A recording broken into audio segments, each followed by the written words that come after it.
Streaming all across the country, from Washington State to South Beach and the Northeast to the deserts of Arizona, to dive into all things football. You're listening to the B&E Podcast. Here's your hosts, Ed Donaldson and Brandon Simpson.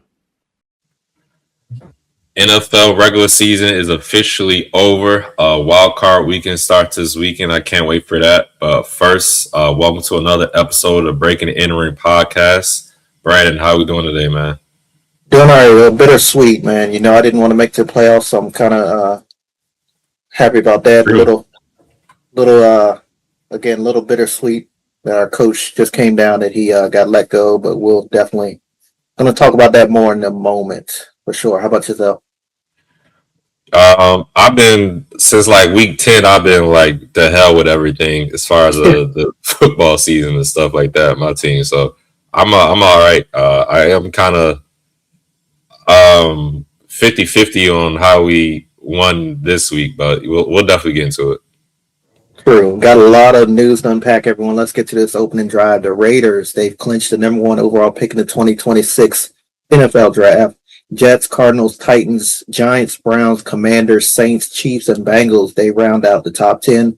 Myles Garrett, he reset the all-time single-season sack record with 23 quarterback takedowns. Joe Burrow became the victim in that one. Kevin Stefanski, he is out the door in Cleveland. Ownership decided to keep general manager Andrew Berry. The Falcons, they fired head coach Raheem Morris and general manager Terry Fontenot. Hope I pronounced that right. Pete Carroll, he's been fired after one season while GM John Spytek is sticking around. Cardinals head coach Jonathan Gannon was let go after 3 seasons at the helm. General manager Monty Ossenfort has been retained. Cowboys, they've sent defensive coordinator Matt Eberflus packing after 1 season. The Ravens have extended defensive tackle John Jenkins by a year and long snapper Nick Moore by 4 years. Cliff Kingsbury and Joe Witt Jr., they won't be back as Washington's coordinators. Witt was fired while Kingsbury and the team, they agreed to go their separate ways. And as I mentioned, after 18 seasons in Baltimore, John Harbaugh has been fired. Ed, any thoughts before I talk about my coach? Yeah, salute to Myles Garrett getting that single season sack record. I was kind of surprised by the Pete Carroll firing. I thought they would give him 1 more year just because of his history in the league and stuff like that. But thinking about it, they only gave Antonio Pierce a year. So I guess I shouldn't be too surprised by that. Cliff Kingsbury and Joe Witt Jr., I'll be honest, I kind of was happy to see Kingsbury go. I just thought the offense this year, even when guys were healthy, was just, it didn't look the same. You can blame it on injuries or what have you and things like that, but I'm not sad to see Kingsbury go. Joe Witt, on the other hand, I think he got the short end of the stick. I mean, injuries definitely depleted this defense. And then the roster, I mean, you got guys like Bobby Wagner, Frankie Louvu as your linebackers, and you saw how they play. Even though if you listen to games on the radio, you would think Bobby Wagner was like the second to coming of Ray Lewis in 2000, the way they talk about him this year. But, I guess some things, Mikey Sarenstill, he didn't have the greatest season. So you could see some players regressing. I guess you can kind of put that on Joe Witt. You can talk about the scheme and things like that too. But, Dan Quinn took over and things didn't get too much better. So I'm not too sure how much Joe Witt is blamed for that. It kind of reminds me of Lou Anarumo in the Bengals situation where, they fired a DC. Next year, the defense still stinks. I think it's more on the roster and getting the right players in there. But, yeah, definitely those are the most surprising firings for me. And then Raheem Morris, I think I mentioned it. I forgot which game. I thought they were going to let go of Raheem Morris. Yeah, after they lost that game. But they waited till the end of the season. And the same with the GM. They're going to get him out of there, too. We probably see, I'm hearing rumblings, maybe Matt Ryan comes in there as some part of the front office. We'll see how that goes. But, yeah, man, the Michael Penix draft. And then you also got Kirk Cousins in there. You pay him top dollar. And you see how both of those situations worked out with Kirk. Looked old. He got injured. And Michael Penix, he didn't really look like much as moving the needle as far as being a franchise quarterback. And then he gets injured again. and it's he was injury prone going back to college, and you see partially torn ACL. So yeah, that's tough. I can see why they wanted to let the GM go, but that's all I got. Yeah, man, the pressure is on, in my opinion, for Dan Quinn, because I Definitely. think, once you let go your defensive coordinator and you're the guy that got hired because of your defensive background with Seattle years ago and Dallas most recently, and you bring over your boy from Dallas, and I like Joe Witt, but you bring him over now, he's gone, pressure's on even more. Plus, couple in the fact you let go of your offensive coordinator as well for the reasons that Ed mentioned. But yeah, the pressure is definitely on him. I don't think that after letting them go, if the team doesn't improve next year, especially on defense, that there will be any reasoning to keep him around past next year, in my opinion. As for the Raiders, I'm not surprised that they let go of Pete Carroll. As you mentioned, Antonio Pierce was let go the year before. The previous coach before that, I can't remember who it was, but it's 3 straight years of firings there with the Raiders. Pete Carroll is 72, 73 years old. He signed a 3-year deal. You have the number 1 overall pick in the draft. Is likely going to be the Indiana quarterback.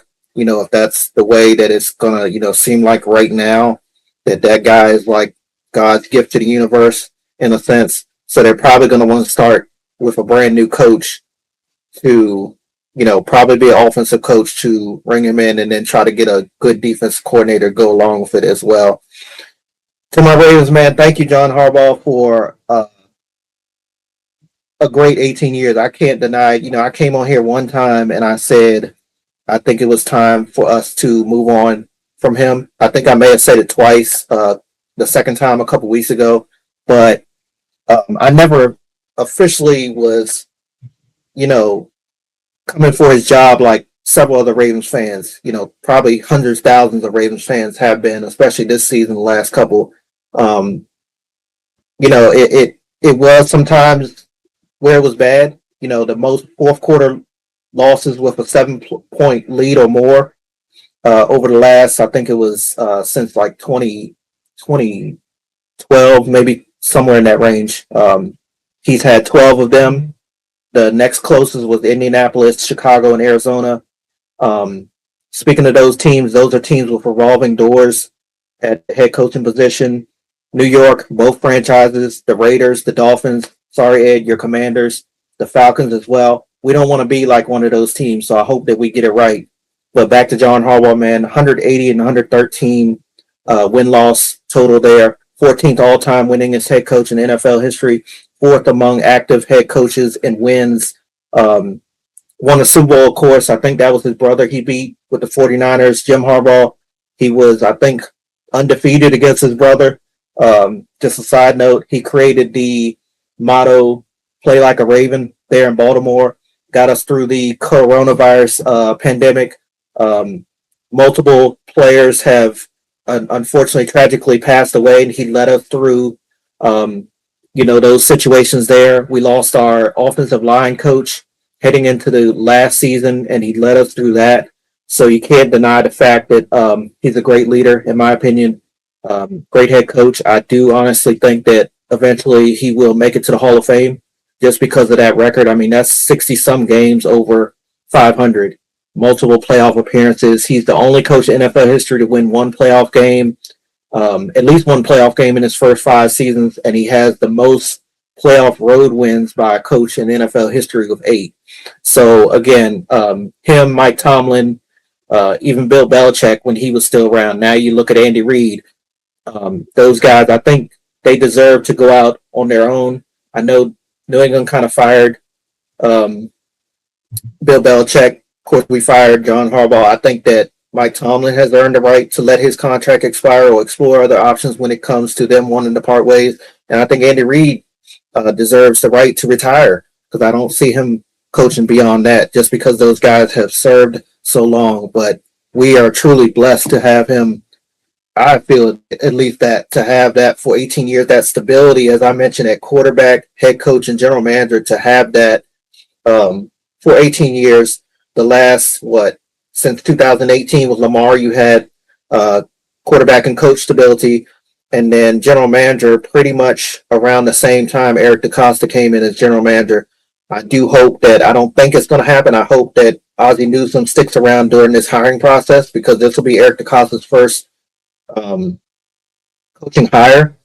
The last time it was Ozzie Newsome as GM, who was probably one of the greatest GMs of all time. But yeah, we've had several great players. We drafted several great players over the years. He's had 7 former assistants go on to be head coaches. Of course, the most notable right now is Mike Macdonald and what he's doing out there with Seattle. But yeah, it's going to be different to look at our sideline this coming season, next season, and see somebody else out there. It's going to be different to see him possibly coaching somewhere else. But best of luck to him, and I hope Ravens fans, those of y'all that wanted him gone, be careful what you wish for, because I hope that we're not one of those 7 or 8 teams that I just mentioned that have revolving doors at head coach moving forward. But yeah, we'll definitely explore that a little bit more in the offseason for sure. Yeah, definitely be careful what you wish for. Like you mentioned, my team, Jay Gruden, Joe Gibbs. I mean, the list goes on and on. I ain't gonna get deep into it, but yeah, definitely be careful what you wish for. Same for Steelers fans if y'all move on from Mike Tomlin. But definitely shout out to John Harbaugh and his career with the Ravens. Like you said, 18 years.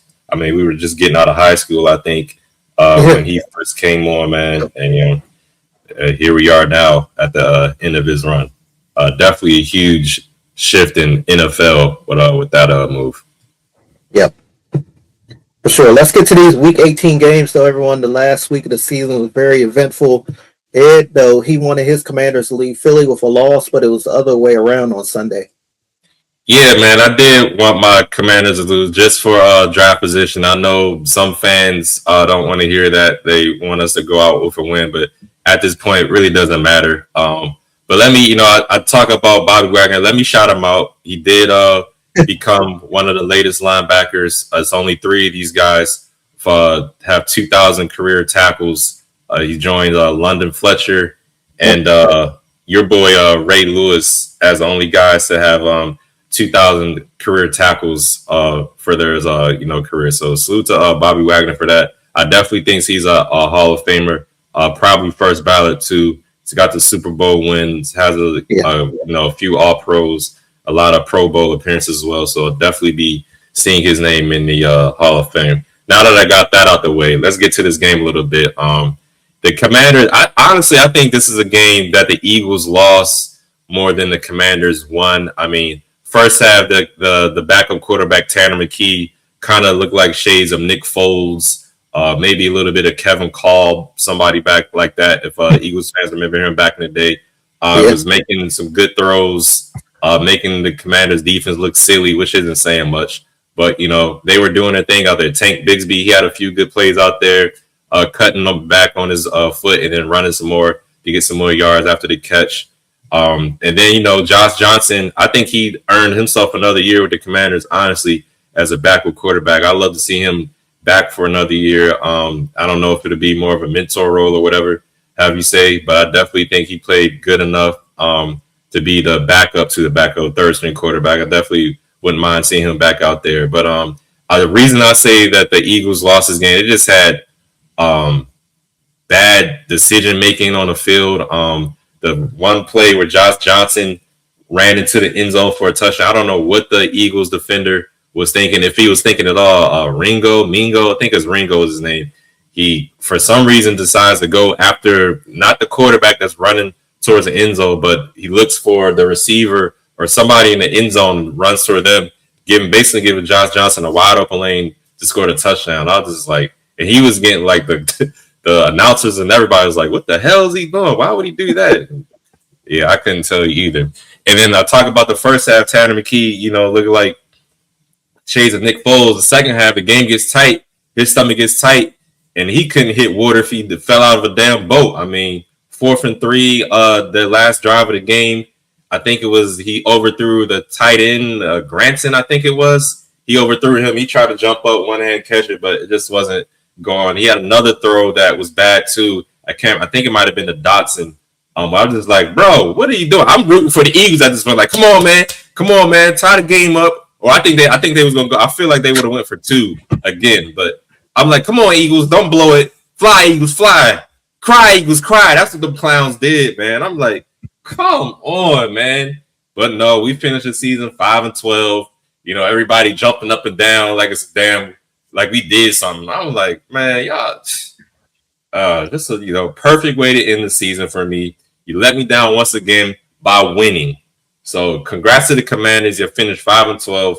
I don't even know, now that I think about it, I don't even know, even if we lost, who knew what our draft position would have been? We could have still been in the same position. It was 7, but I don't know, man. I'm glad the season over is with. Let me just say that much. I don't want to even talk about the Commanders the rest of the damn year. Ugh, Brandon, your thoughts? We got to talk about it. We're going to do our recap in a couple weeks, man. Oh, we'll be talking about them for sure. All right, but this is a great case of a bad team and y'all spoiling, I guess you could kind of say spoiling the playoff. I was going to say hopes. Yeah, the seeding for a divisional opponent, man. They entered they was either 2 seed or they had the chance to jump up to 2, but Nick Sirianni decided to rest his starters. Of course, they lost, so now they're the 3 seed. They have to play the 49ers, I believe, first round, if I'm not mistaken. But yeah, the first half, Tanner McKee, he played decent. The broadcast booth was all over it. I think Tom Brady and Kevin Burkhardt, I believe, was on that call, and they definitely was talking about it. They was like, oh, they love him in this building, and they think, he could be a solid quarterback or a solid backup and all this kind of stuff. And then, like you told me, second half, he was just purely terrible.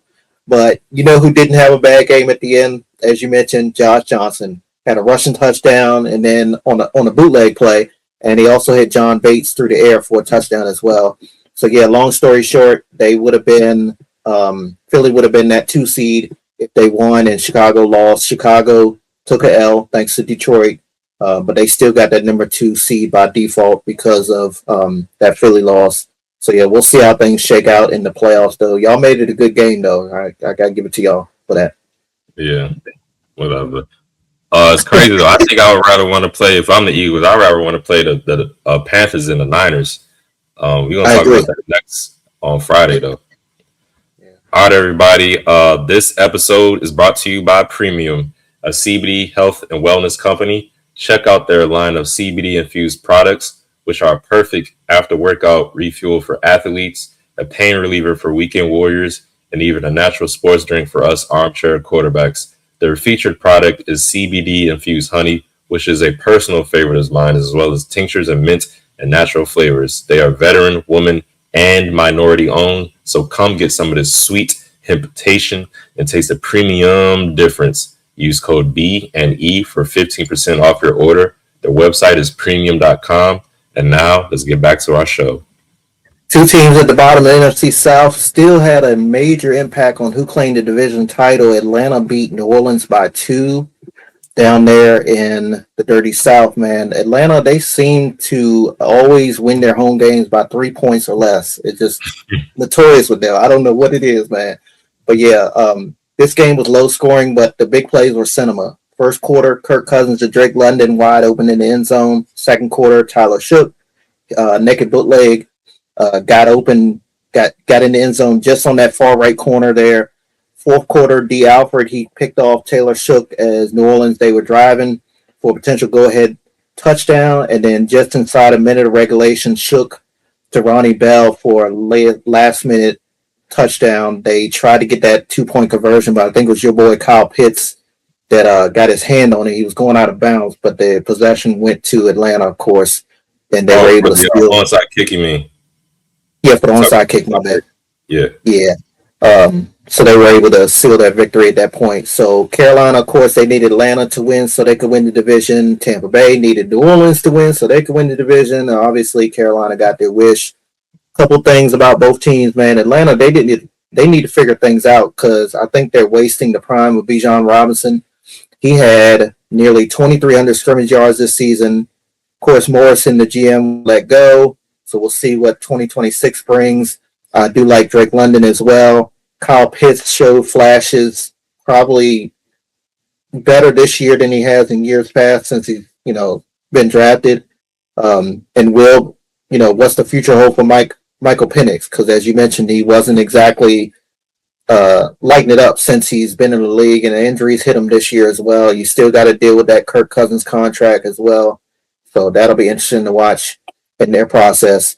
And then New Orleans, their quarterback situation is very interesting as well. That's probably the biggest storyline heading into the offseason with them, man. Tyler Shook played well, but not great. He really played good against his divisional opponents. I think he beat 3 of them in a row, or 2 of them in a row, and then they had another game, and then came back and beat another division opponent.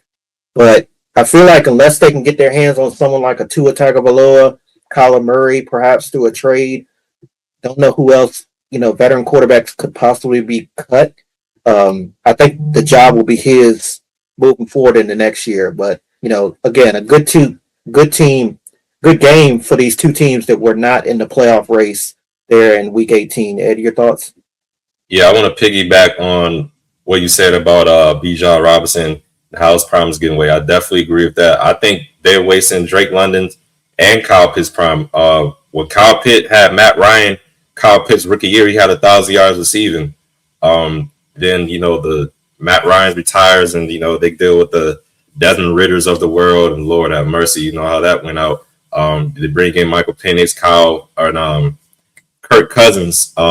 First, Kirk Cousins was just, he looked okay when he first played, and he got hurt, banged up, and he couldn't play the same when he was hurt. He's still too old. Michael Penix comes in, he was like average. He was bordering between below average and average at best. And you have a game or two where he throw for 300 yards, and he go back down to earth for him when it's like 150 yards and stuff like that. So him, Kyle Pitts, and Drake London, if they can just get decent quarterback play, you see both of these guys. I think they both have. Drake London for sure has like all pro type of potential. If they can just get any type of competent quarterback play, they could do some things out there. But that's easier said than done, man. Franchise quarterbacks, as we know, don't grow on trees. So we'll see how that goes. Back to this and the Tyler Shough situation. I agree with you too. He played good in this game. He showed flashes, like you talked about that one touchdown he threw to Ronnie Bell. He had a throw on that same drive, that last drive. He hit the receiver Pettis. He was kind of falling down. It was a basically unbalanced throw, but you can see his arm talent on that. But on that same drive, wasn't that same drive, but he threw a late interception to D. Alford. Almost ran it back for a touchdown. So you kind of see, flashes. At the same time, he is a rookie, though, so I do think, like you said, he'll probably get the starting job next year. I think him and Kellen Moore figure some things out in the offseason. Honestly, his performance at the end of the year kind of reminded me of Bryce Young's performance at the end of last year, where he started to play better. They were winning games. Bryce Young coming into this year with the Panthers, and you see how this season ended up. They, in the playoffs, won a damn division. So will that happen with the Saints next year? Who knows? I feel like, Shough will get better with an offseason program where he's a featured quarterback if that's what they want to do. So we'll see how that goes. But back to this game, though, salute to Cam Jordan. I don't know if he'll be playing anymore. He might retire. He got a sack this game. My guy Chase Young, he got a sack this game. Carl Granderson, he had an interception. He had a sack this game. It's crazy, man. These end-of-the-year games, if you watch the game, sometimes it'd be like the best football that you can see. Because guys are just playing for incentives, or guys are playing free. They don't got to worry about playoff position. They are putting, giving themselves positive tape out there just in case, another team wants to kick the bucket on them and try to sign them. So you could see some things out there like we saw with this game. Bijan Robinson, he didn't really do too much this game. Same with Kirk Cousins. I think he had to sit out for a second this game too. I think he took a big hit or something. He had to sit out. They also, I want to say in the broadcast, they talked about him being sick in this game. So I don't know if that had a lot to do with it. But I am interested to see what the Falcons would do with their quarterback situation. Like you said, Michael Penix. I doubt he'll be ready by the beginning of next year. He did tear his ACL like in the middle of the season, so who knows? But I just don't know, and I want to see if they'll go after a quarterback too, or what they're going to do with Kirk Cousins. But yeah, man, the Saints, they showed Baker Mayfield a picture of him. I think his wife posted something, him sitting on the couch watching the game. And then I'm sure the Panthers are the same way. Bryce Young's probably sitting down somewhere watching the game, hoping the Falcons pulling out, and that's exactly what happened. So, yeah, definitely two teams that we'll talk about in the offseason and next year, and our previews of the NFC South. Definitely going to be interesting all season for both of these teams, though. All right, everybody, let's look at this other NFC South game where we had the Bucs taking on the Panthers. The Bucs were able to come out this game 16-14. Beginning of this game, it looked like the Bucs was about to whoop the Panthers' ass. They got out quick and early on the Panthers, and Bryce Young didn't look too good. In my preview show, I was wondering if the Panthers were going to be able to run the ball. You look at the stats. Both running backs had 10 yards, and it's crazy because Rico Dowdle, he needed like 7 yards to get like $1 million or something. I believe it was to get over 1,000 yards, or it was something where he needed 7 yards. I can't remember exact what the 7 yards would have been the total number of yards he got, but he got 10 yards. The Panthers weren't able to run the ball. It was just like the last time they played where the Panthers got shut down on the run. Shout out to Vita Vea and those boys. Lavonte David did end up playing this damn game. I'm going to find out where I saw these damn sources. I saw from two separate sources. Lavonte David is not playing, so that's going to be a huge loss for the Bucs defense. This motherfucker flying around the damn field playing. I'm like, what the hell is going on? I can't trust nothing with these damn injury reports. Yeah, the Bucs, even though they won this game, I feel like they would have lost whoever they would have played in the playoffs. Baker Mayfield, I'm wondering, man, how the Bucs feel about him and his future, and if they want to move on from him. I think he'll probably get the next year, but if he doesn't play well enough, I think the Bucs are going to move on from him. I won't be surprised if they do something. I don't know his off the top of my head his contract, but I don't know. I don't think the Bucs see Baker Mayfield long term anymore. I mean, they got 3-4 years of him. He has gotten them to the playoffs, but he's not that guy, in my opinion, who's going to take you over the hump. He might get you to the hump, but we saw, they started 5-1, then injuries happened. Maybe he was banged up, but his play towards the end of the year just went down and down. He got Jalen McMillan back. He got Mike Evans back. He got Chris Godwin back. Mecca Ibuka. We saw the tight end, who's not Cameron Brate, but I can't think of the tight end's name right now. But, he had weapons and just wasn't good enough. And as far as the Panthers, y'all better figure out this run game against the Rams, because if y'all play like this where your running backs only get 10 yards, Rams gonna go and whoop y'all ass quick and fast. So y'all better figure that out too. But back to this game though, Bryce Young, I think they almost pulled it out at the end of the game. There was a pass interference on their rookie wide receiver, offensive pass interference, where they showed him pushing off against the defensive back. And both for I think it was Dan Orlovsky and Louis Riddick, both of them were like, what the hell? How is that pass interference? What do y'all want him to do? The defensive back was playing bump and run coverage. And, McMillan was just trying to make a play and push him off. And then the rules analyst came in and was like, yeah, that's he was like, yeah, that's offensive pass interference in my opinion. He pushed a guy. And he was I can't remember his exact explanation, but after he said that, Louis Riddick and Dan Orlovsky was silent. It was radio silence. I thought that was funny. That was a huge play. There was a couple of plays like that the Panthers had that just didn't go their way, where they didn't get a call, or there was a call called against them that definitely swung the game and allowed the Buccaneers, or one of the reasons that the Buccaneers won this game. But yeah, man, the Bucs, they got some decisions to make with the quarterback, in my opinion. Glad to see that Todd Bowles wasn't let go too. I really like him as a coach, but I could definitely see him on a hot seat next year if they have the same sort of situation where they decline. I could see him get fired mid-year or before the season ends. But Brandon, what were your thoughts on this game? Yeah, man, I didn't see much of this game, but the glaring issue for Carolina to me was their inability to move the ball. Only one of their drives all night was for more than 36 yards.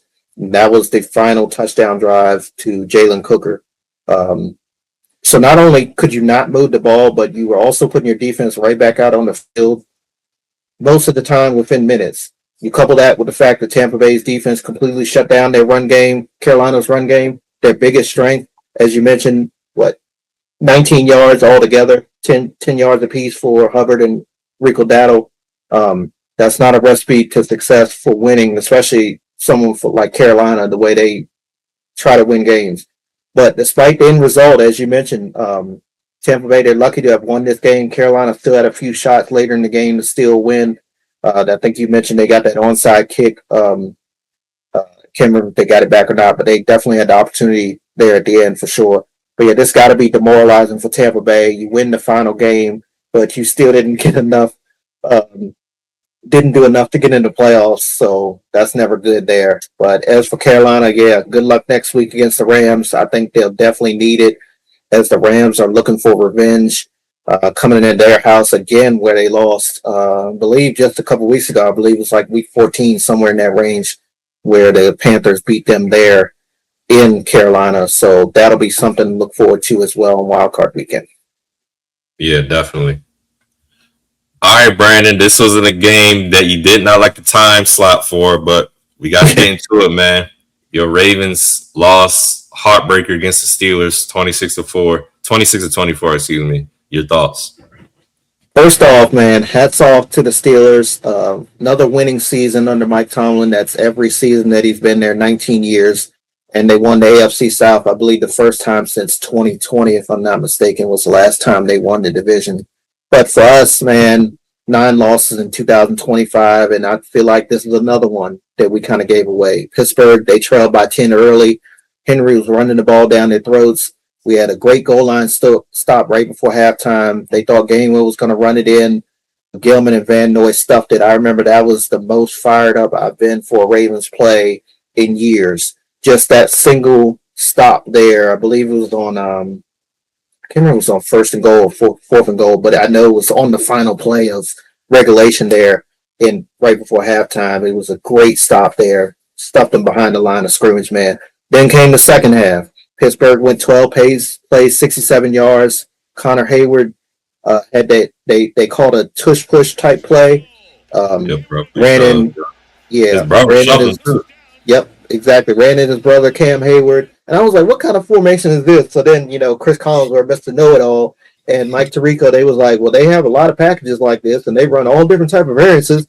A couple weeks ago, they went 40-some yards for a touchdown or 40-some yards for a gain on this same type of play. And I'm thinking, oh, God, we just talking about this play right on the goal line. We ain't talking about what they did in the middle of the field a couple weeks ago. But anyway, fans started waking up, tie game at that point. Plus, I think it was this touchdown drive. The play before it, or 2 plays before it, they ran in Cam Hayward on that play as well. But we were so discombobulated. I think this was their first touchdown. Yeah, it probably was this drive. But anyway, they ran in Cam Hayward the first time, and we were so discombobulated that Mike Green, he was lined up on the defensive line, in the interior defensive line. No damn way he's too small to be in there. He tries to back out. He runs into Travis Jones, so we get called for offsides on that play. But the play stood anyway because they got in for the score. So back to the game though. 4 plays later, LJ threw an interception, set up the Steelers on a short field. They got a field goal in response to that. Then you go to the fourth quarter. LJ had a touchdown to Zay Flowers.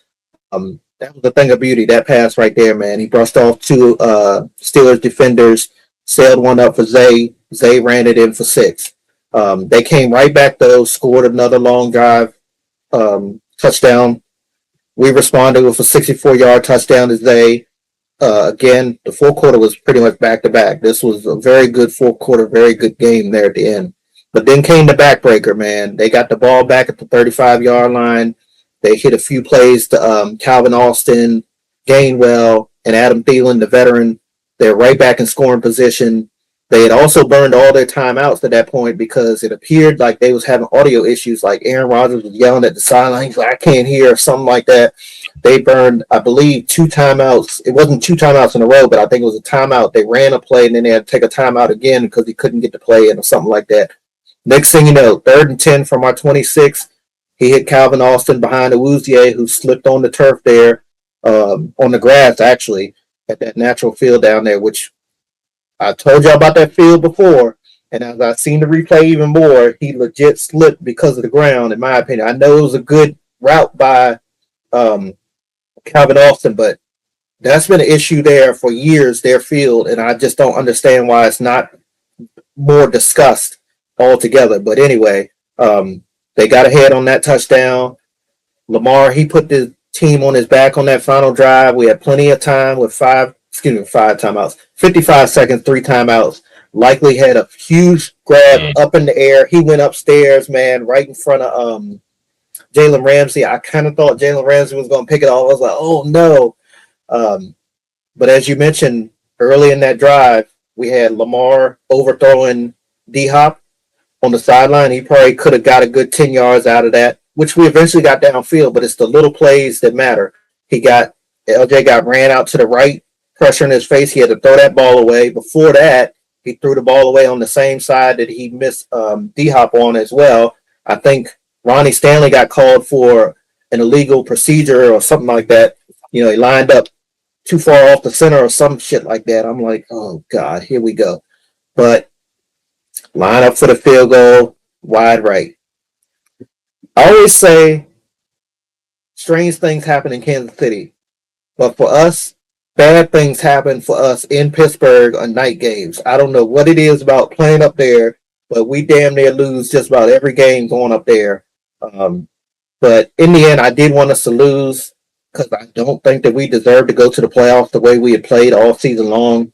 And it gives us more time to hopefully figure things out and turn this around. But I do want to point out a couple things before I turn it over to you, man.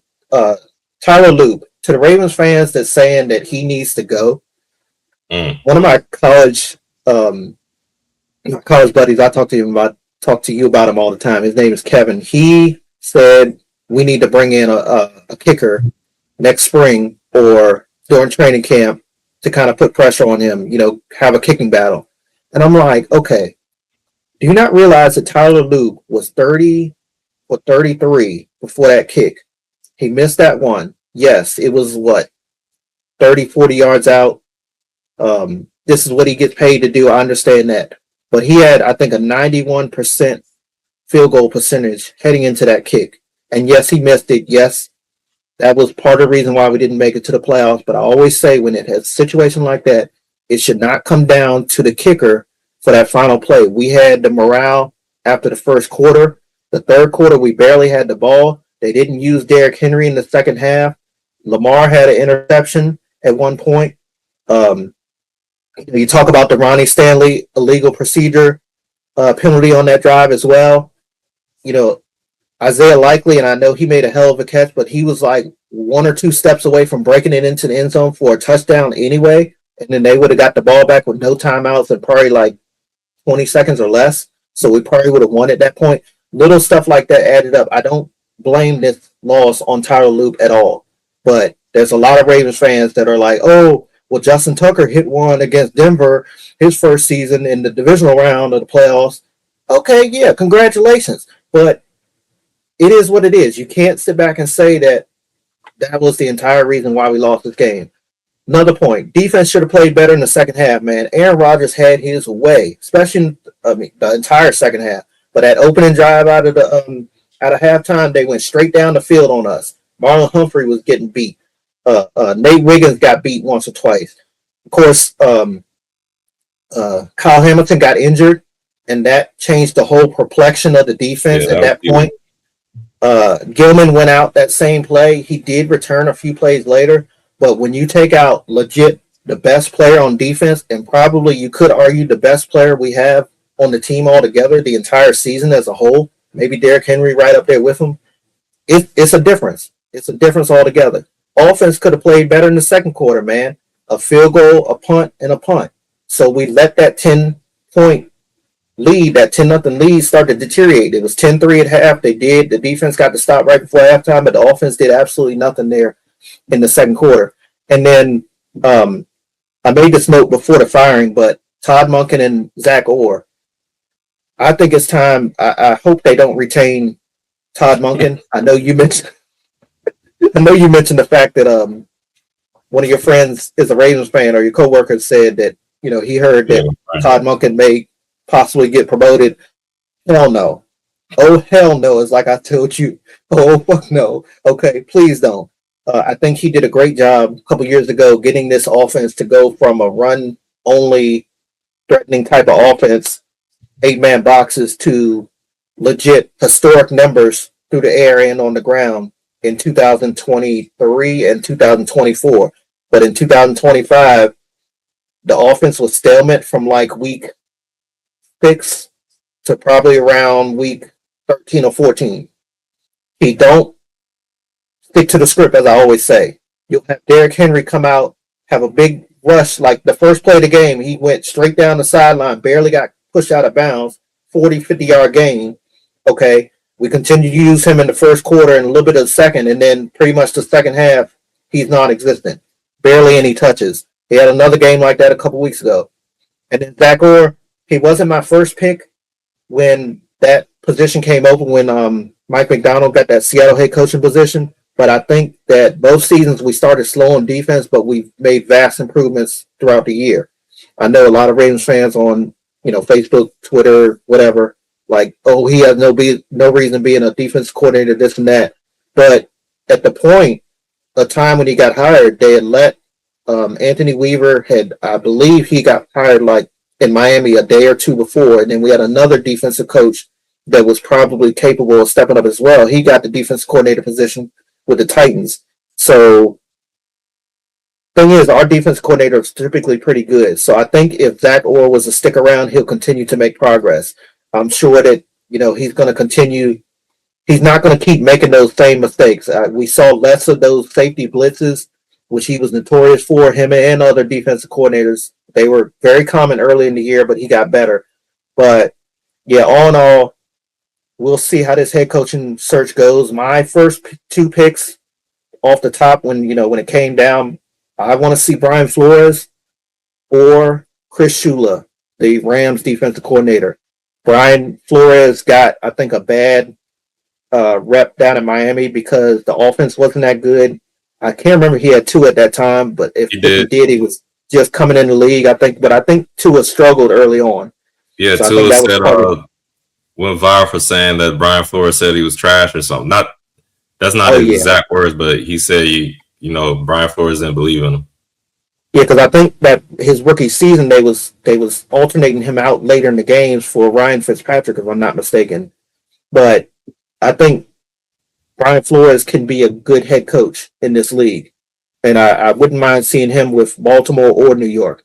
Chris Shula, I think he's an up-and-coming defensive coordinator. Just about anybody that comes out of that, who's the Rams head coach? Sean McVay's tree does well. He seems to produce very good coaches as well. So we'll see. Again, we'll see how it goes. But Ed, what are your thoughts on this game? Yeah, man, you pretty much nailed everything. But like you said, I really think that when Kyle Hamilton went out, it definitely changed the whole defense. Gilman, friendly fire, smacked him in the head when he was trying to, I forgot who they were trying to tackle, but, knocked him out the game.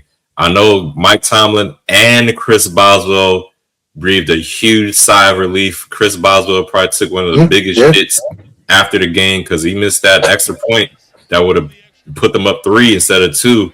And I feel like that might have fucked Tyler Loop up. He said, "Oh God, he missed this shit. Oh Lord, let me." He probably was thinking about him kicking the ball after that, and just he said he hit the ball wrong or something like that.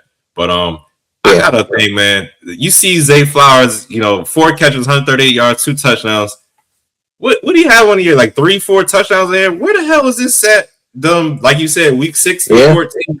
I know Lamar missed some games and things like that, but Zay Flowers, like you said, I do agree with this happy feet ass. You can do that sometimes too, but this dude can make plays. Where is this at the whole season? I just don't. Y'all can be so frustrating to watch sometimes, man. Lord have mercy. Zay Flowers, Isaiah Likely, he had that huge play, that huge catch. That might have been his best catch of his career, in my opinion. It's just my goodness, man. And then as far as the Steelers, man, TJ Watt comes back. I think he had that interception off of a tip. I forgot who tipped the ball, but they seen him make plays when they needed to make plays. Yeah. They were able to run the ball at important times when they needed to run the ball. You see across the screen, Kenneth Gainwell, he was killing y'all with those 64 receiving yards. They were just making plays they needed to.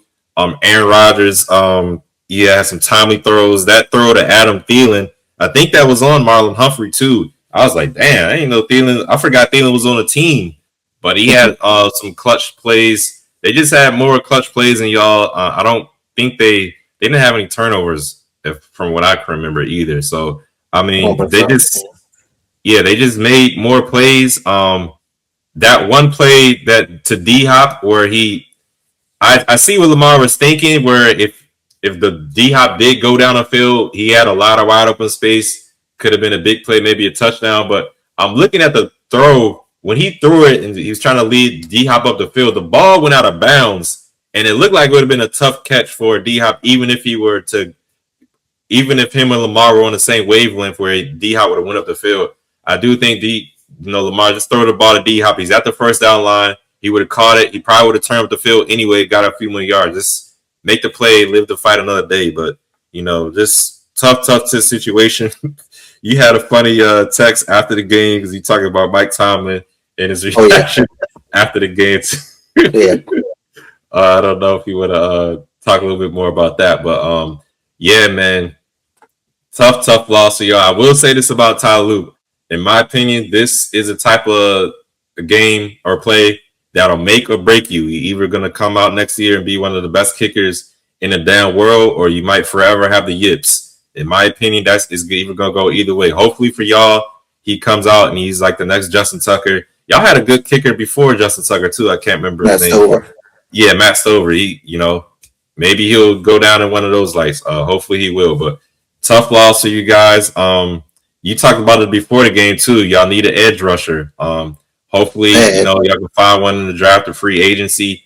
I wouldn't be surprised. I talked about Trey Hendrickson, us kicking the tires on him. I wouldn't be surprised if y'all try to kick the tires on him. I know he's a little older, but, edge rushers, defensive ends, they play a little longer than, other positions. Even though he's a little up there, he's on the wrong side of 30, as we like to say in the sports world. But, I definitely think he can still play for me, or his bar going to need more injuries. You want to say something? But, yeah, if we can get Trey Henderson for a cheap price, or any edge rusher, we'll go after him. We're not going to spend. I don't know if he's going to want for a cheap price. Yeah, I know. We're not going to spend money in free agency. That's nothing that we've ever been known for, is going spending big money in free agency. Back to Tyler Lue real quick. A lot of Ravens fans, again, they're talking about Justin Tucker against his first season, his rookie season in the playoff run. He won the Super Bowl his rookie season. Mm-hmm. But he also missed 2 kicks against Buffalo in the playoffs. I believe that was 2021. Because I think I was buying my house that year. And I remember I was at Rashad's house watching that game. I was like, oh, my God. I mean, it was a little windy up there in Buffalo. And then Billy Cundiff, he missed a big kick the year before we won our last Super Bowl, and Ravens fans were like, well, why didn't we get a veteran kicker? We knew we had a good roster, this and that. But then y'all still would have been complaining because a lot of veteran kickers this year have been missing kicks left and right. Y'all had kicking issues. Y'all got rid of y'all's kicker. The San Francisco 49ers, they had kicking issues. Even I think Brandon Aubrey is the best kicker in the league. He missed one wide right against the Giants on Sunday. He missed one in D.C. a couple weeks ago as well. Guys miss kicks. Okay, it's going to happen. Yes, it may sound like, okay, I'm defending my kicker, but I think Tyler Lue will be just fine. His biggest issue to me this year was, and I mentioned it before, was his kickoff issues. Either kicking out of bounds or not getting in the landing zone, and that has set up teams at the 35 and 40-yard line. That, coupled with the special teams coverage as well as a whole, that is, cost us a couple games as well, but a lot of people don't talk about that when it comes to us. And it was another point you mentioned as well. I can't remember off the top, but if I remember, we'll talk about it later. And speaking of Tyler Lue and the special teams, it's funny you mention that because I think Lamar said he was pissed. That's what he was most pissed about when he kicked the ball out of bounds against the Steelers, and Lamar said he was pissed off about that. But yeah, man, tough loss for you guys. But hey, like I always say, there's always next year. Yeah, what was the Mike Tomlin? That's what it. I love me some Mike Tomlin. Don't get me wrong.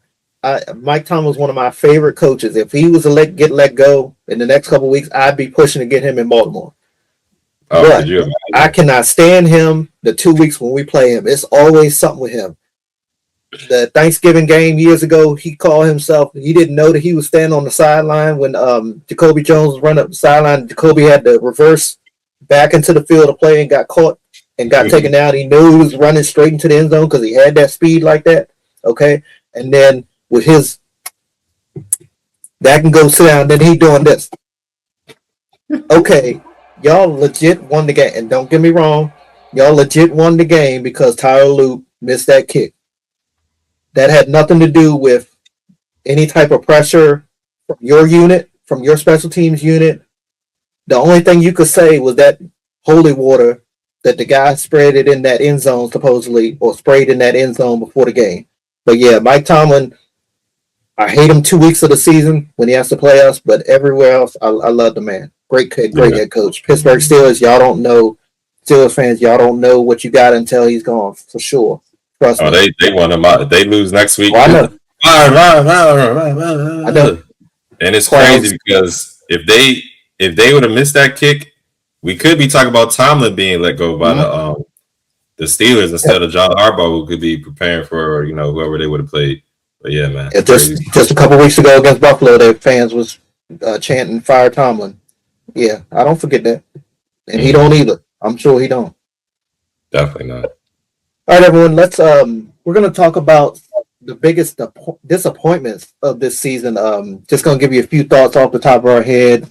Perhaps some players, perhaps some teams, whatever comes to mind of who we think has disappointed us the most this season. Ed, let's give you the floor first. Obvious for me, man, my biggest disappointment team-wise, my Washington Commanders.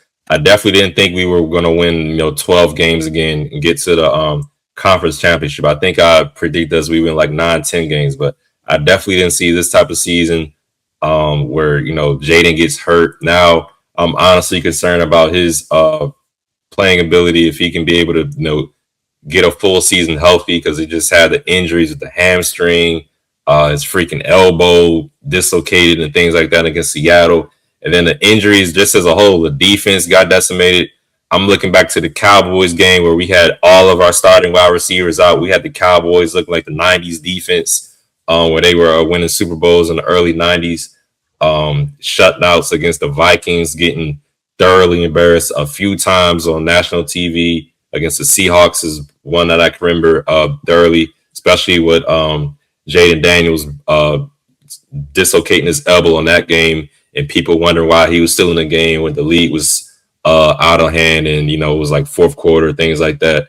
So definitely biggest disappointment for me team-wise is my Washington Commanders. Just very, very frustrating season for me to watch for a lot of fans. I went to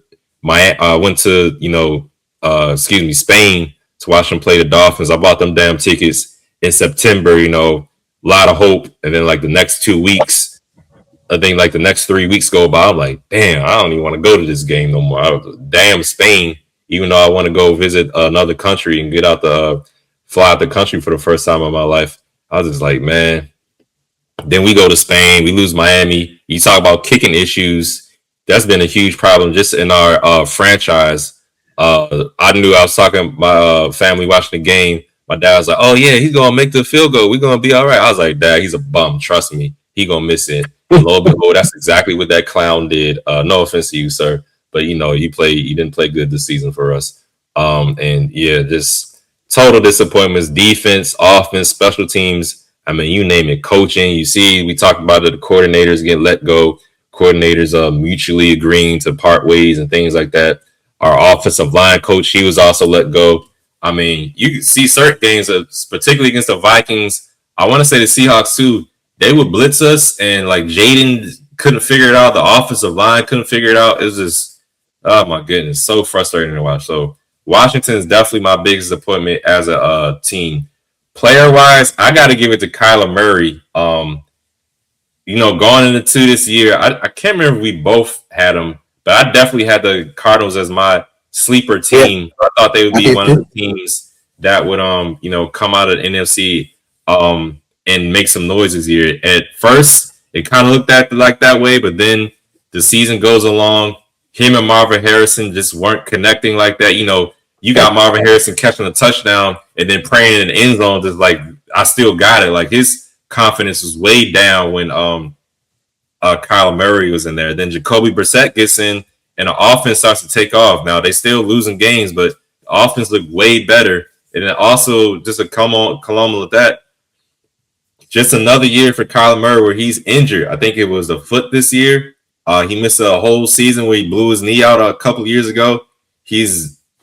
As these years goes on, he keeps getting hurt. He's missing more and more time. I thought maybe this would be the year he can play healthy. And, because he has like MVP type potential. He was in the MVP conversation, if I'm not mistaken, a couple of years ago. But This year was just not the same. I mean, what was it? Thursday night game against Seattle, or it's just like he had games where like you can see like, oh man, look at him go, and then you have like, damn, he looked terrible out there. What the hell is he doing? I mean, he always gonna get those the criticism about his short size. He's not the tallest guy out there, but it's just like, man, I'm looking at the Cardinals. I'm sure they're thinking like, we got to move on from this dude. There's nothing we can do right now to win with Kyler Murray. And he's been there, I think it's a 6th, 7th, 8th year going into the league with this team. So, yeah, man, he's my biggest disappointment as a player. So, player-wise, Kyler Murray is my biggest disappointment. Team-wise is definitely my freaking Washington Commanders. It's an absolutely terrible, terrible season. Whole damn team got hurt, basically. I won't be surprised if people on the coaching staff got hurt, had to get surgery and stuff like that, man. It was just crazy, crazy situation going on. But that was definitely my biggest disappointment player and team-wise. How about you, sir? I got to hold my team accountable as well. The Baltimore Ravens, man, Super Bowl contender, heading into this past season that just ended. Talent all over the roster, man. Coordinators were back for another year. That's always good. Just a complete failure all the way around, in my opinion. Defense started horrendous. We fixed that, and then the offense went stalemate. Lost too many games because of mental mistakes, in my opinion. The fumbles were an issue, left and right. Penalties, man. One thing or another, so they didn't deserve the playoffs. I got to go to the Chiefs as well. These clowns were Super Bowl favorites after getting blown out against Philly last year in Super Bowl 59. They started 0-2. Everybody was like, wait till they get, Rashee Rice and Worthy back. Well, they did, and they lost. They won 3 straight. Then they started losing again. 6 straight losses to close out the season. They even lost to the Titans, I believe, and they lost to the Raiders as well. Offensive line still an issue in my opinion. Mahomes threw a lot of interceptions. Defense couldn't create turnovers when they needed to. The Detroit Lions, man, not so much for me, but everyone else thinks that they're so great. They remind me of my Ravens, y'all. A lot of talent all over their roster, but they never produce in the playoffs, man. Y'all went in there last year. They were the number 1 seed. Y'all beat them on a divisional round. Not only did y'all beat them, y'all beat the hell out of them, for sure. Dan Campbell, I feel like he's overrated. I call him Mother Goose. But I ain't gonna lie, they got some damn good players, man. I think low-key part of the issue is that Dan Campbell is too cocky. Every time he want to go for it on 4th down, that's good when it's working, but when it's not, it's not. I think he was like 0-6 one of those games down the stretch that they lost. I believe it was a primetime game. I want to say it was against Philly. They didn't get not near one of those 4th down conversions that they tried to go for. Just wasn't as successful as it was in years past. And plus, they may miss Ben Johnson as well. Then I'm going to close out with the Cowboys as far as disappointing teams, man. Even though I had them finishing, I can't remember, it was 3rd or 4th in the NFC East entering the season. This offense was playing at a championship level. Dak Prescott was balling out. He was on an MVP run there for a while, but the defense could not stop a nosebleed. I know Rex Ryan on ESPN calls them the Doomsday defense down there. They just fired the defensive coordinator. They got good, though, for a few weeks, man. They acquired Quentin Williams. Obi came back, one of their star linebacker edge rushers, but so many teams did whatever they wanted to against that Dallas defense, run, pass, and even executing blindfold, for real, for real. Real quick, back to my Ravens. The Ravens just had a story go up online about Marlon Humphrey saying that he's not sure if he's going to be back next year. He's one of my players that's on the bubble. But a Ravens fan posted on Twitter, he said, why does Marlon look around like he just got pranked every time he gets burnt? And then Marlon replied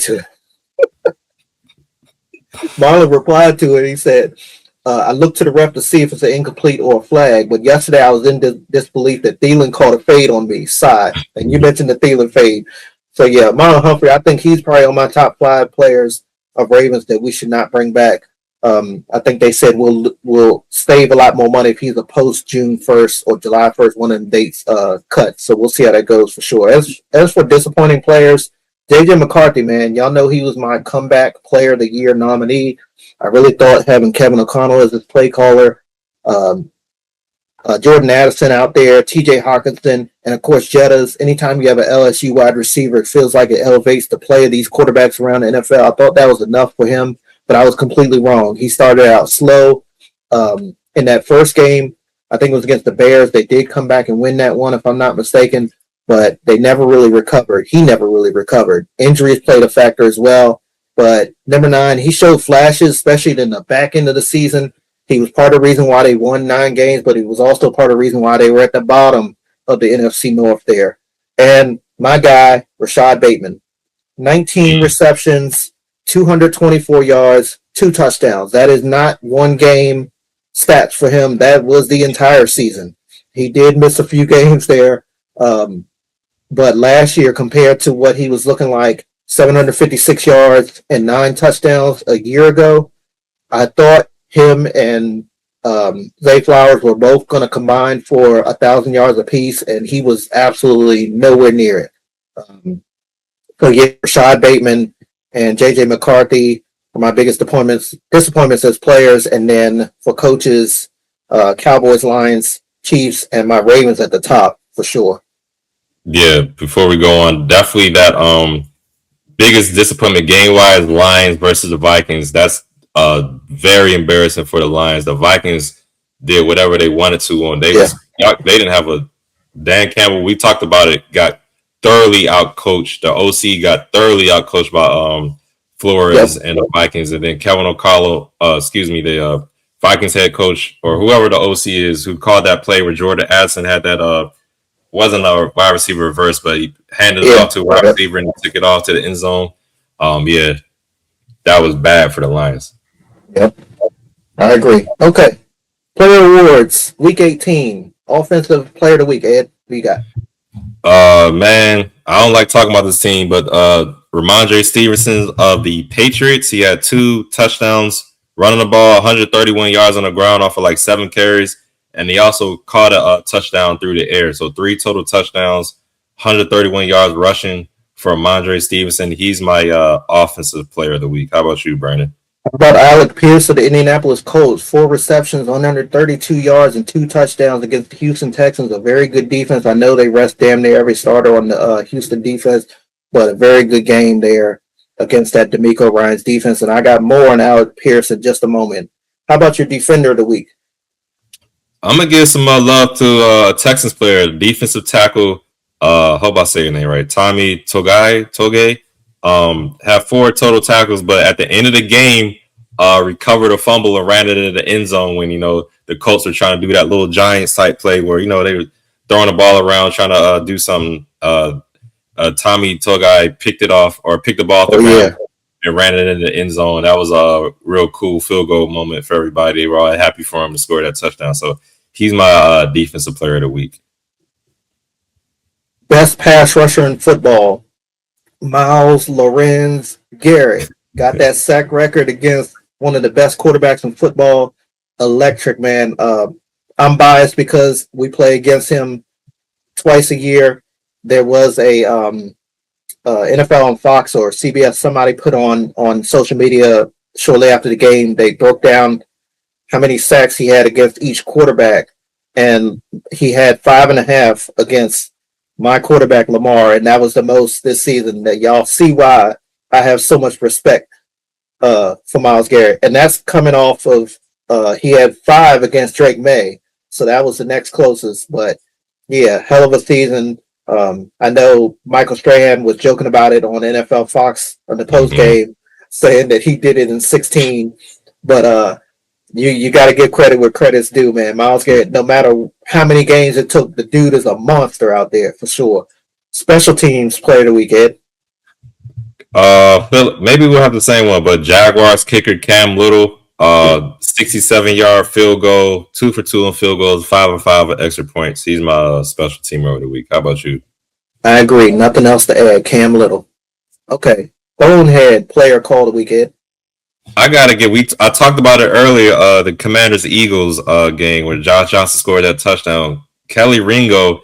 It was like you playing a video game and you want the other team to score, so you move your defender out the way. That's kind of looked like what Kelly Ringo was doing when Josh Johnson was scrambling towards the end zone, and then he's decided to take off.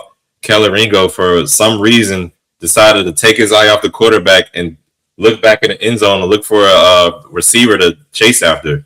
And then Josh Johnson just ran to the end zone. So that was my bonehead move of the week for me, Kelly Ringo, for the Eagles. How about you? I got 2, but it's led by Alec Pierce, my offensive player of the week. Colts wide out. They had nothing really to play for in Indianapolis in this game, but he thought he got pushed by that Houston defender late in the third quarter. It was in the end zone.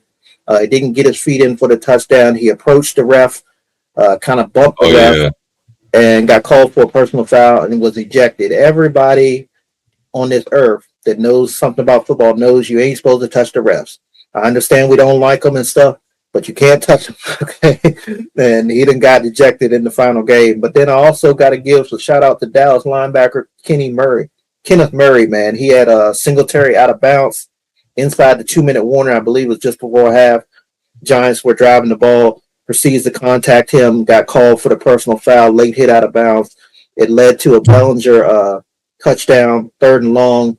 Dart, he kind of sidearmed the throw when the guy was pulling his helmet the other direction, and he had like that Patrick Mahomes type play. Bellinger just eluded the defender, outran him to the end zone, and that was kind of what broke the game open for the Giants, man. I believe helped end that. I want to say it was a 9-game losing streak the Giants had against the Dallas Cowboys. So that Cowboys defender and Alec Pierce are my bonehead players of the week. Gotcha. All right, y'all, let's get into these other Week 18 games. The Seahawks beat the 49ers in Santa Clara 13-3. Browns took down the Bengals 20-18. Vikings beat the Packers 16-3. Jaguars smoked the Titans 41-7. Giants, as Brandon mentioned, broke a 9-game losing streak against Dallas with a 34-17 win. Texans outlasted the Colts 38-30. Bills crushed the damn Jets 35-8. Stafford throws 4 TDs as the Rams beat the Cardinals 37-20. Patriots rolled over the Dolphins 38-10. I mean, absolutely steamrolled them. Raiders finished off the Chiefs 14-12, and Broncos took it to the Chargers 19-3 to get first place in the AFC West. Brandon, what were your thoughts on these other scores? Thank God Houston beat the Colts, because we would have never heard the end of Riley Leonard, how he looked, especially for most of that game. He had 1 interception. We would have never heard the end of that for the entire offseason, including the playoffs, man. They love talking about, as you call them, the great white hopes. Okay. Bills, Jets, man. Jets are the first team ever to not have a defensive interception. Plus, it was the last game at Highmark Stadium. I know Jason McCourty was on the call for CBS, and he said that it was amazing how after the game, the fans, especially the Bills fans, they just did not get up for a while, and they just soaked it in, because in all likelihood, they will not get a playoff game there. Even if they win down in Jacksonville, they likely will not have another playoff game there. They won't have another game until, next year they open up that new stadium, man. Raiders and the Chiefs, man. The Chiefs suck. Listen, I'm going to just take this opportunity to talk about them while I can, man. I hope y'all enjoyed the peace and quiet, because everybody about to start talking about them and how they're going to be Super Bowl favorites and stuff. Probably, you don't be surprised. Even in the playoffs and definitely all off season, they'll be talking about it. Because, they already was concerned about, is this Travis Kelce's last game? Was that at home? I think that was in Kansas City. They was on the road, but the week before they was talking about what's the last game at Arrowhead for them. So yeah, get ready for the Chiefs talk to reignite as the playoffs go on, because it'll be less teams to talk about, so they got to fill the airtime. So when you got to fill the airtime on TV, they're gonna talk Chiefs and Cowboys. There you go. One last thing, Giants had one damn job, y'all. They had one job the last 2 weeks, and they failed miserably. They won both them games the last 2 weeks that knocked them down to number 5 pick in the draft. Could have had number 1 pick. Possibly could have used that as trade bait to trade back and get some extra picks, or perhaps take somebody else that's sending in the draft, and now they got to pick a number 5, which is average for them any damn way. But it would have been nice for them to get that first pick and get some options for sure. But pray for whoever the Raiders get, by the way. I know it's a while out, but you don't want to go play there. And your thoughts on Week 18? Only game I really was had a note on was about the Seahawks beating the Niners. Seahawks defense looks legit. I mean, we already know they legit, but they shut down the Niners. But I kind of feel like the Niners gave like a smokescreen. I feel like they had their position in the playoffs, so they wasn't really tripping on trying to win this game. Even though the offense the last couple of games was like rolling, they put up 40 points against the Bears, and they put up a bunch of points previous week. Brock Purdy was looking good, hitting his Dougie and stuff like that. But they came up against a legit defense in the Seahawks and got shut down. Christian McCaffrey ain't do nothing. So interested to see how that's going to look going forward. If the Niners was like, I think we're doing a smoke screen, or are they having some struggles with that offense? We'll see how it looks against the Eagles next week. We'll definitely get into it. But yeah, that's all I really got on that. There was something I wanted to talk about that you mentioned with the it wasn't the Chiefs Raiders. Who were you talking about before that game? But I lost my train of thought. Was it the Bills Jets with the interceptions? No. Or the Houston Riley Leonard? I can't remember. I'm gonna remember as soon as we end the damn show. Though I know I am. Colts quarterback Riley Leonard. My bad. Yeah. No, I can't remember. It's all right though. That's fine. We'll get it next time for sure. Yeah. All right. About to be a busy time of the year, everyone. Playoff football starts Saturday.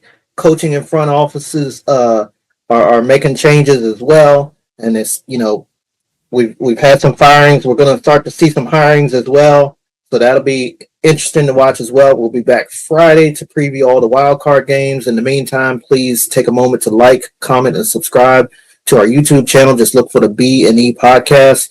Please follow us on X at Podcast B&E and on IG at B&E Podcasts. Thanks everyone for joining us. Until next time, love one another.